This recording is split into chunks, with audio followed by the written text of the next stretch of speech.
Hello, my name is Tuấn, and today I will cover all 5 chapters that we have learned in Principal Management. First, in chapter 1 is about introduction of management. In chapter 1, there are 3 sessions. Session 1 is organization. Organization is a collection of people working together to achieve a common purpose. Organizations provide useful goods and services that return value to society and satisfy consumer needs. Besides organization, there is organizational performance. In organizational performance, the productivity is an overall measure of the quantity and quality of work performance with resource utilization taken into account. Performance effectiveness is an output measure of task or goal accomplishment. Last but not least, performance efficiency is an output measure of the resource costs associated with goals accomplishment. Now let's move to section 2 is manager. Manager is who directly support, activates and responsible for works of others.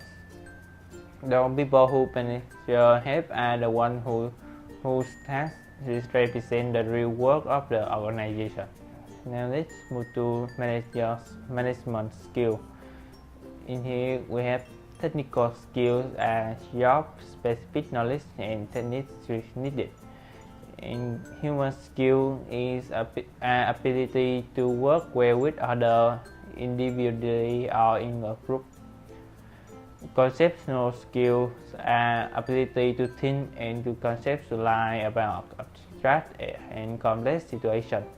Types of manager. There are 3 types of manager: is top managers, middle manager, and line manager.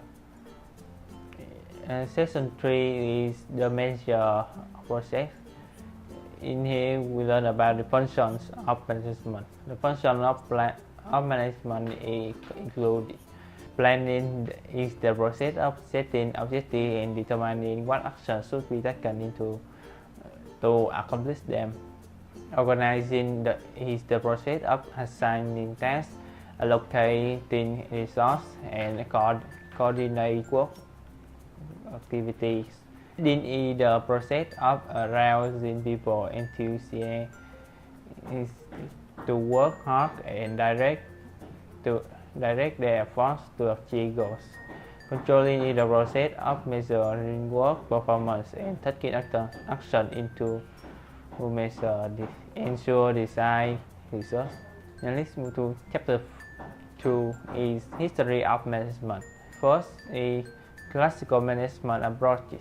In section 1, scientific management is emphasize careful selection of and training of workers and supervisors support. Second approach is administrative principle. It's about foresight, organization, command, coordination, control. In here, we have principle to guide manager in action. It's scala chain. There should be a clear and unbroken line of communication from the top to the bottom of organization. Unity of command. Each person should receive orders from only one boss. Unity of direction. One person should be in charge of all activities with the same performance objective. The third approach is bureaucratic organization. Bureaucracy is an ideal, intentionally rational, and very efficient form of organization. It's based on the principle of logistics, orders, and legitimately authorized. Characteristics of bureaucratic organization include a clear vision of labor, clear hierarchy of authority, formal rules and procedures, impersonality, careers based on merit. Section 2, the behavioral management approach. The third approach is Maslow's theory of human needs. A need is a physiological or psychological deficiency a person feels compelled to satisfy. This level is divided into 5 levels. First is physiological.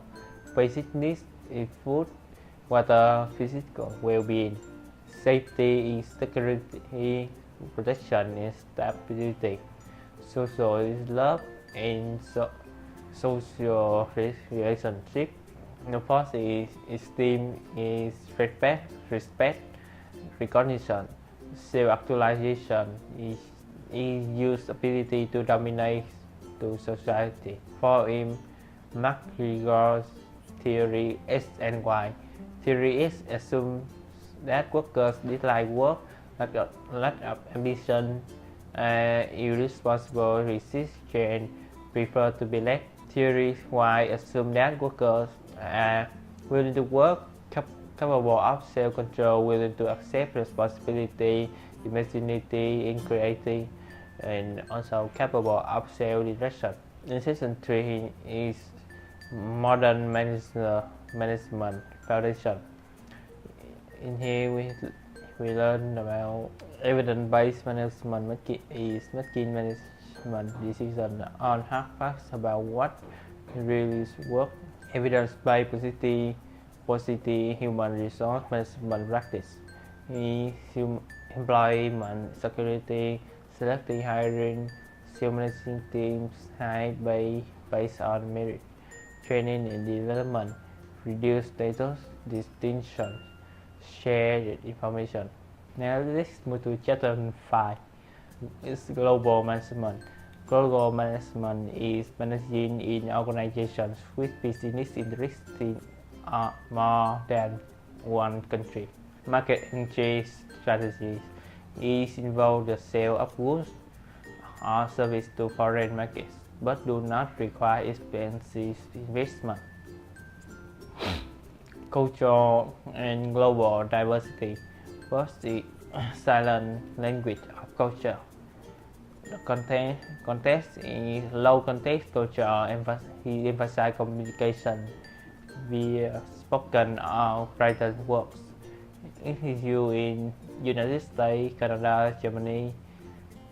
High context cultures rely on non-verbal and situational cues as well as on spoken or written words. Thailand. In Thailand and Malaysia, people use it most. Now let's move to time. There is monochronic culture. People tend to do one thing at a time. Polychronic culture. Time is used to accomplish many different things at once. Space is proximity. He studied how people use space to communicate. For example, in the US, people value personal space. Many Latin and Asian cultures expect much less personal space. Second, Thai in loose cultures. Strain of norms that govern social behavior. Tolerance for any deviation from norms. Thai is in Japan and Korea. Loose is in Brazil and Hungary. Third is values and national cultures. It's about distance, for example, doctor and driver.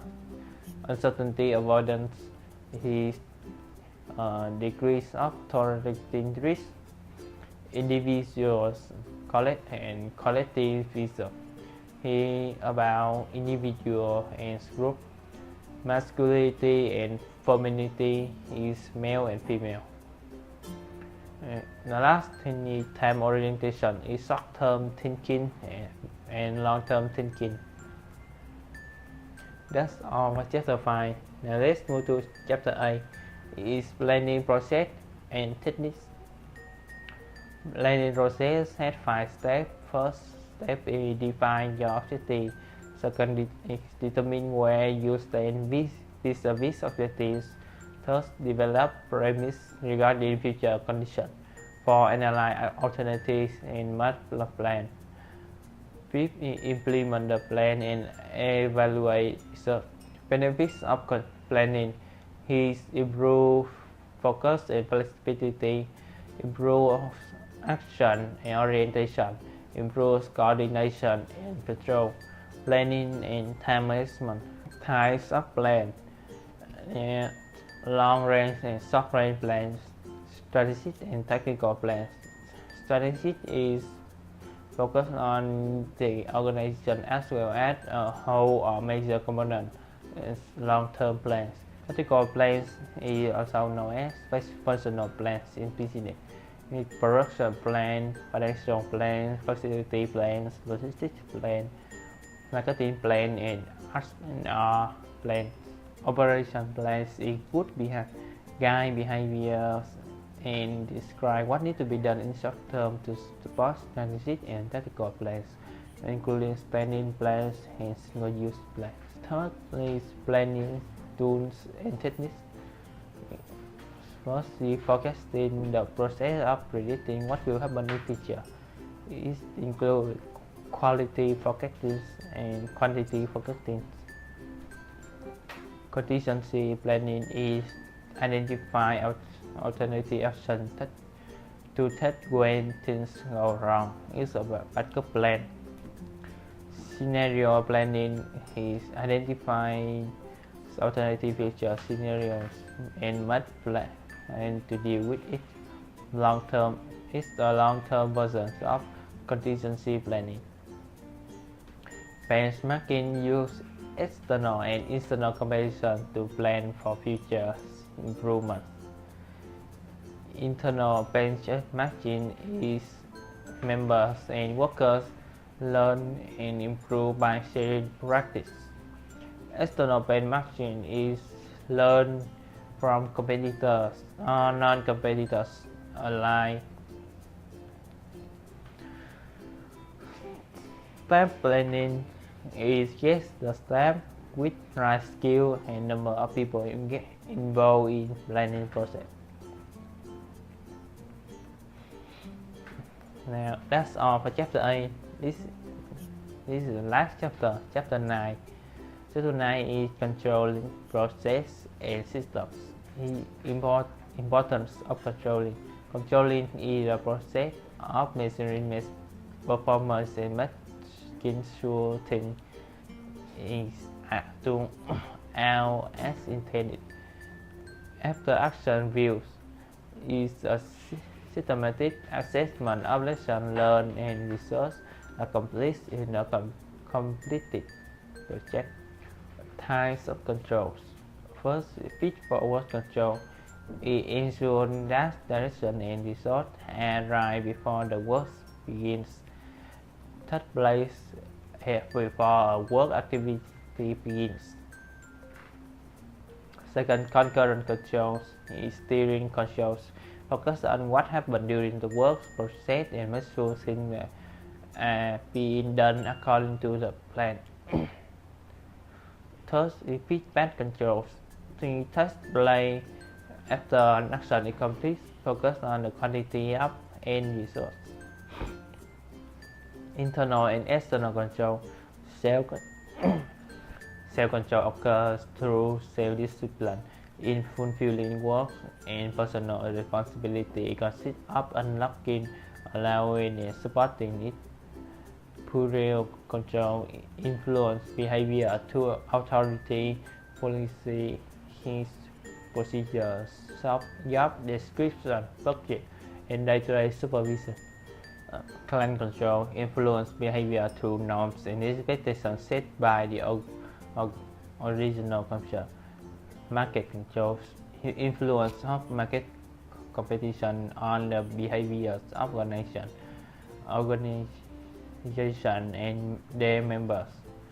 Control process is divided into 4 steps. Step 1, establish objectives and standards. Step 2, measure actual performance. Step 3, compare results with objectives and standards. Step 4, take corrective action. Control tools techniques. Project management must show that activities required to complete a project and plan it well and accomplish it on time. Inventory control ensure that inventory is only big enough to meet immediate needs. Break-even analysis perform what-if calculation under different revenues and cost conditions. Financial control is a balance sheet show assets and liability at one point in time. An income statement show profits or loss at one point in time. Balance scorecard tells organizational performance is financial, customer service, international process, and innovation learning areas.